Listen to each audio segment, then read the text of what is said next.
Welcome to Network Africa. Amnesty International accuses Eritrean forces of extrajudicial killings in Ethiopia's Tigray region. Sudan's Prime Minister calls for urgent summit of East and North African leaders to try and resolve the dispute over the Great Ethiopian Renaissance Dam.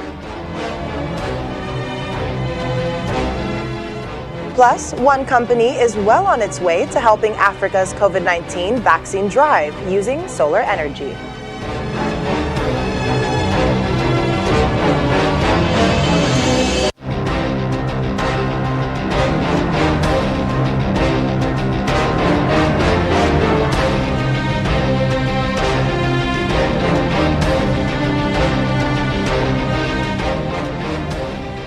A warm welcome to Network Africa today. I'm Akaite Afia. Amnesty International continues to call the Ethiopian and Eritrean governments to account for atrocities committed by soldiers in the Tigray region because of the conflict there.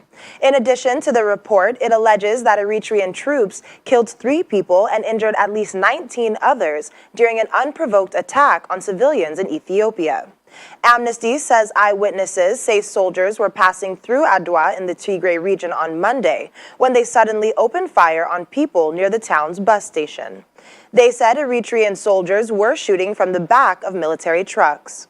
The rights group is calling for an international investigation into this and other human rights violations during the almost 6 months conflict in Tigray. Last month, Ethiopia's Prime Minister Abiy Ahmed acknowledged that troops from Eritrea were fighting in the Tigray region. For months, both countries had denied their involvement in the war. There are other atrocities and crimes being committed by soldiers in the Tigray region. One which really stands out is sexual violence, as we will find out in this report. Her name and identity are being protected because of what she's gone through. But for this young mother of 2, her experience with Ethiopian and Eritrean allied forces in the Tigray region are hard to forget. She says she was trying to get home with food for her 2 children when soldiers pulled her off a minibus, claiming it was overloaded. That was the beginning of an 11-day ordeal in February, during which she says she was raped by 23 soldiers who forced nails and a rock and other items into her and threatened her with a knife. He said to me, "Listen to me, you go where we tell you to go. Otherwise, we will blast your belly out with this knife. We don't want to waste any of the bullets. We will cut your throat with this knife." Then I screamed out.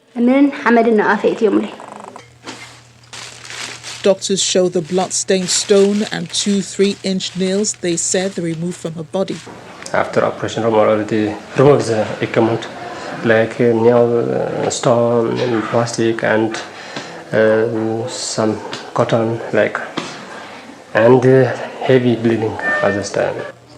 The 27-year-old is among hundreds who have reported to healthcare providers that they were subjected to horrific sexual violence by Ethiopian and allied Eritrean soldiers since fighting broke out in November in the mountainous northern region of Ethiopia.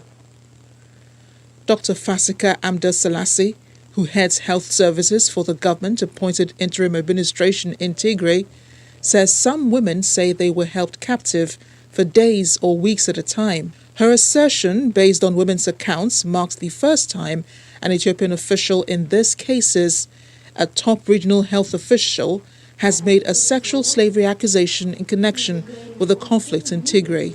Ladies who are aware that going to a healthcare facility is beneficial.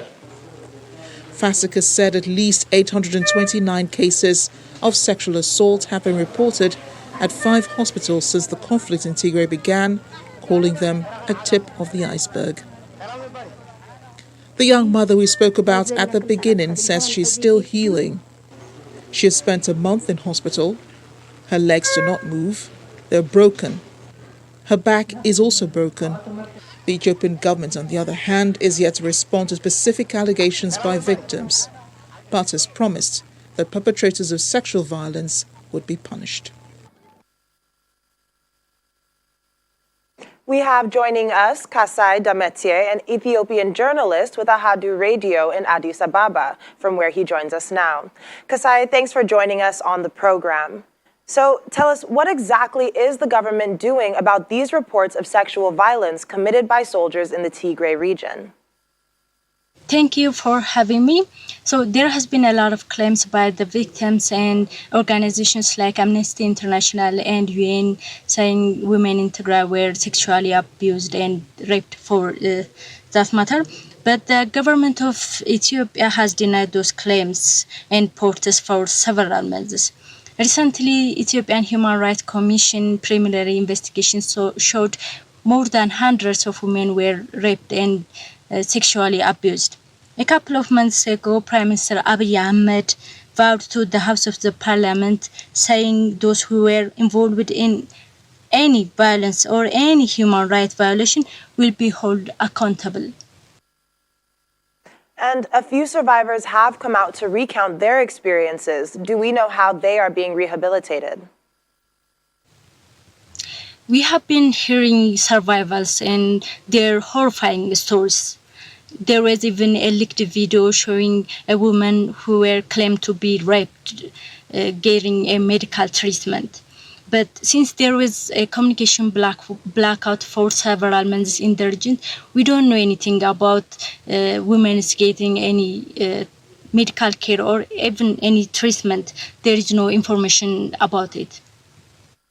And interestingly, Amnesty International is accusing Eritrea of extrajudicial killings in Ethiopia. So is the Ethiopian government involved in keeping its neighbor accountable to these crimes? The government denied any involvement of other country, saying this was a law enforcement operation.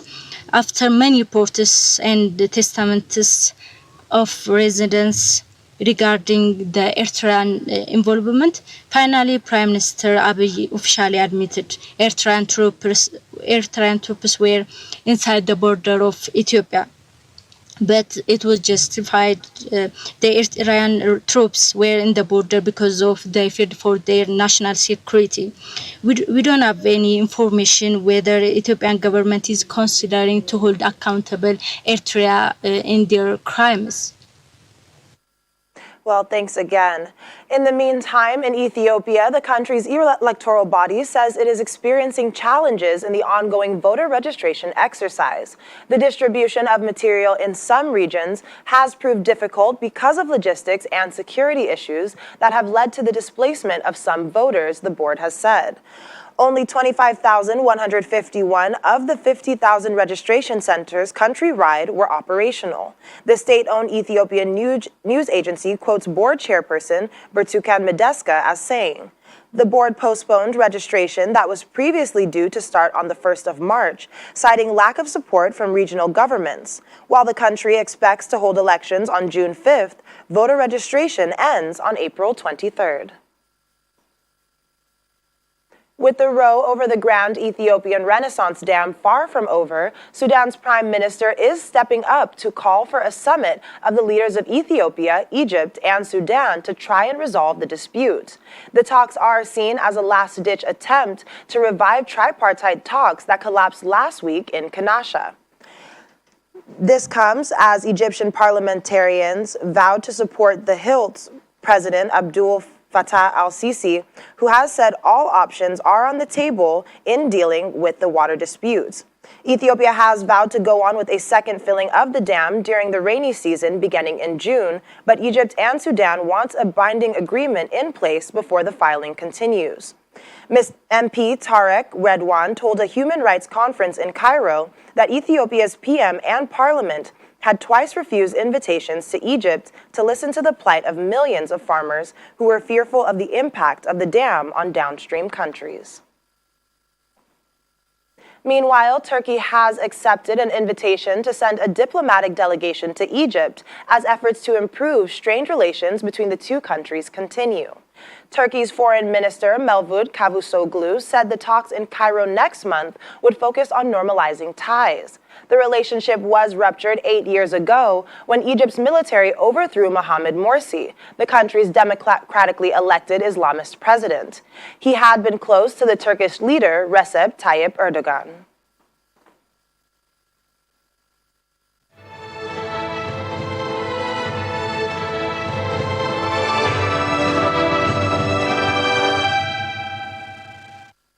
Innovations in Africa are now being geared towards preserving COVID-19 vaccines, especially to remote areas.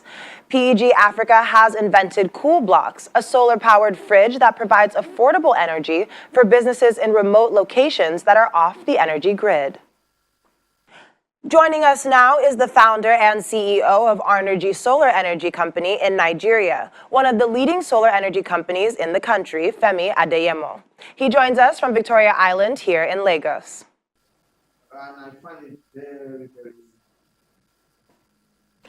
So this is nothing new to you, but what do you make of the innovation that could be key to helping further Africa's COVID-19 vaccination drive? Innovation is not new to us in Nigeria, and of course, I mean, with what has happened across the world last year, and even to, I mean, what we're seeing at the moment, and I'm talking of COVID-19, there have been several innovations, and because we had to always look inward to see how can we provide local solutions to solve the problem. So I can tell you that there have been instances of solar, off-grid solar solutions that have been deployed into remote healthcare facilities, primary healthcare centers across the country that are being used to power cold freezers, vaccine refrigerators to ensure that the vaccines are able to get to the people, even in the remote parts of the nation. Well, if this were to be deployed here in Nigeria, would there be the capacity to produce enough numbers for a country like Nigeria? Yeah, I think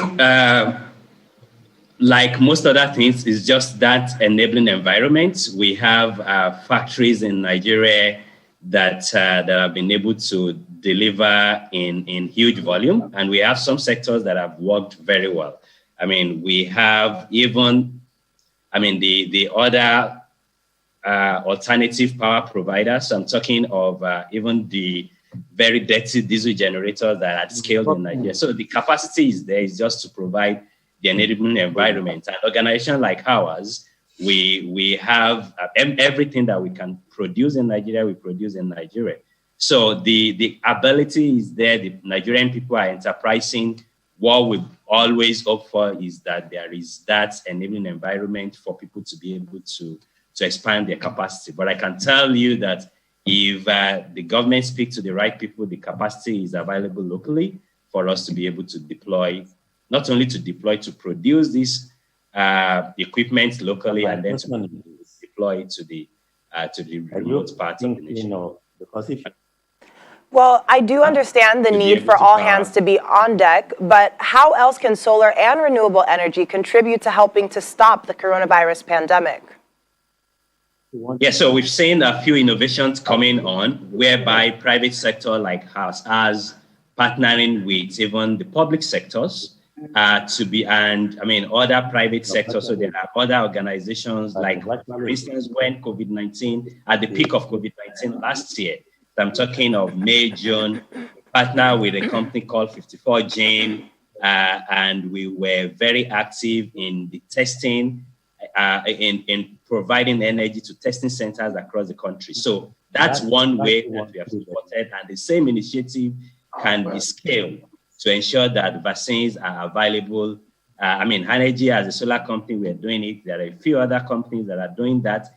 It is for all hands to be on deck, like you said, for everyone to come together and partners will be able to provide the needed resources, which is energy that is required to keep these vaccines. I mean, from the AstraZeneca, I mean, that is, I mean, the very popular here, I mean, it needs temperature between 2 to 8 degrees Celsius. Yes, That means all right. that it Well, all Femi, every time have to have. sorry to cut you off there, but thank you so much for joining us today on the program, and do stay safe. Thank you. You too. Bye. And we will have more of a report about the progression that they have done with these solar-powered fridges coming up after the break. But still to come ahead on the program. More rain coming this year as the Lagos State Ministry of Environment and Water Resources says the state will get over 200 days of rainfall. Stay with us.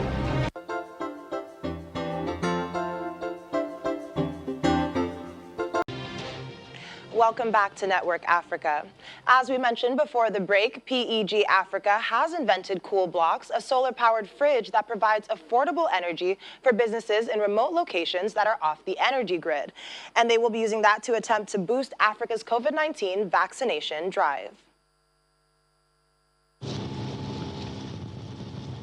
Originally intended to maximize the profits of SMEs, informal traders and businesses selling perishable goods, PEG Africa says the technology can also be used to store COVID-19 vaccines such as the AstraZeneca, which requires temperatures of 2 to 8 degrees Celsius. Les vaccins qui commencent à rentrer dans nos pays en Afrique. The vaccines that are starting to enter our countries in Africa, in Senegal, Ivory Coast, need a cold chain, and that is particularly important and rigorous. And if we don't have, if the relevant departments and the health ministries don't follow this cold chain logic, then clearly people living in the more remote areas will not have access to the vaccine. PEG Africa's approach is to sell solar technology with pay-as-you-go financing for customers who could not otherwise afford it, and in locations where power is either totally absent or unreliable, much like the island of Lahu Panda in Ivory Coast, where fisherman Anthony Fiani is receiving his first solar-powered fridge. After inserting the token, you now have the Cool Box with its water tanks. These water tanks are full of water and have to freeze in order to keep the temperature really low inside the Cool Box. So this equipment works with the CIE, the Ivorian Electricity Company, as well as with solar. Fisherman Anthony Fiani says before the fridge, he and his wife will smoke fish using wood to preserve it for several weeks, or bring ice from outside to keep it fresh for a couple of days, and before bringing it to the market.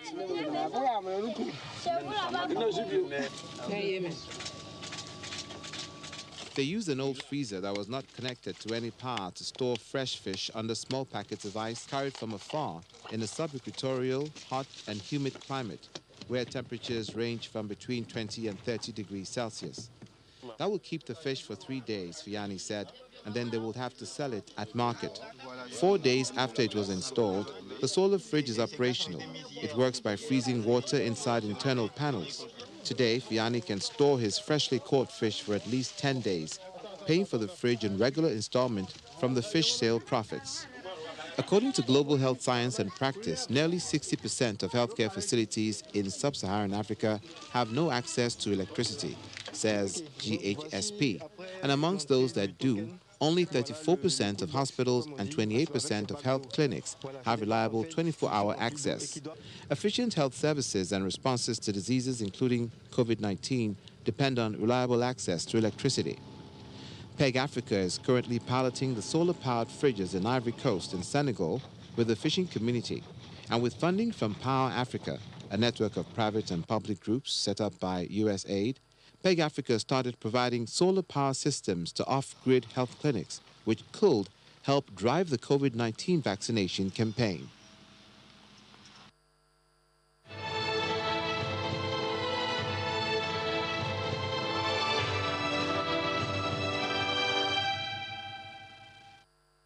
In case you did not know, the rains are upon us. At least they will be soon where you are if you live in Lagos State. And the weatherman says the state will experience 238 to 261 days of rainfall this year. According to the Commissioner for the State Ministry of Environment and Water Resources, Tunji Bello, residents must desist from dumping refuse into drainage channels, and those living in flood-prone areas are advised to relocate. Mr. Bello says the state government will continue to embark on drainage maintenance for effective and efficient flood control in Lagos. He adds that notices will be served to owners of illegal structures, violators of building regulations on drainage alignments, tenements, and institutions discharging solid waste in water bodies. Ikeja in Lagos was expected to have a rainfall onset date of 17th of March, as we have witnessed already. Cessation date is expected to be the 3rd of December. Ikeja is also expected to experience about 261 days of rainfall and a total amount of 1,392 millimeters, as specified and highlighted by NIMET. The implication is that we are going to have rain pattern of similar intensity and number of days just like that of 2020. It will be recalled that last year, the NIMET forecast in Lagos was about 240 to 270 days, while the annual rainfall was predicted as 1,750 mm. Lagos Island is expected to have a rainfall onset date of 6th of April, as we have witnessed, while the cessation date is expected to be 30th of November.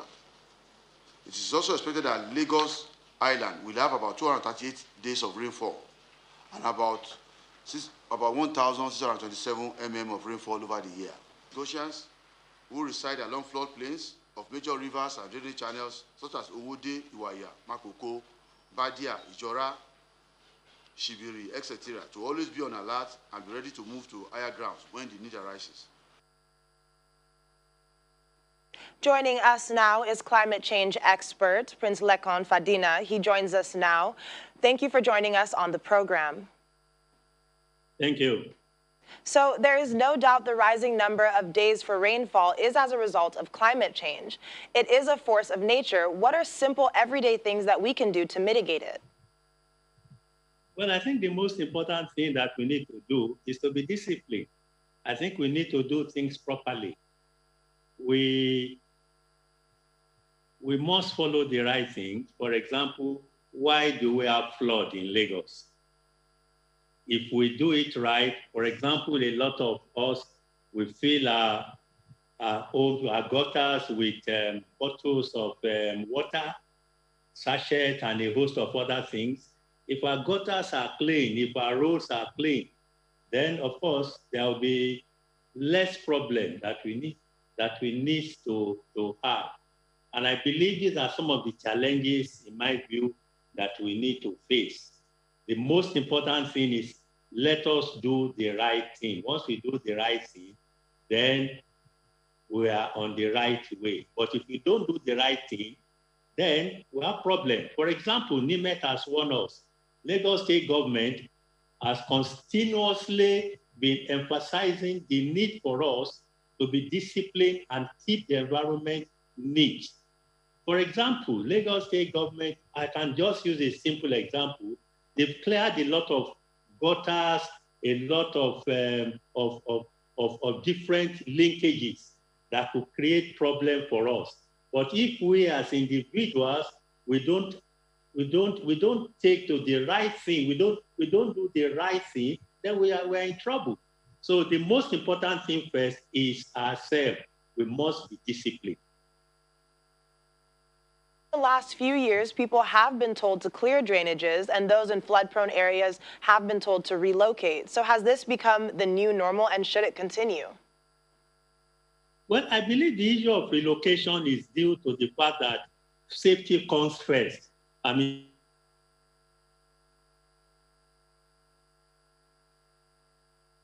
well, I believe we are experiencing some technical difficulties there.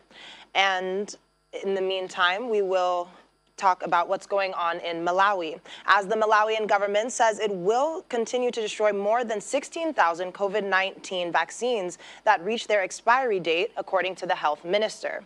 The vaccines were among the 102,000 doses sent by the African Union 3 weeks ago.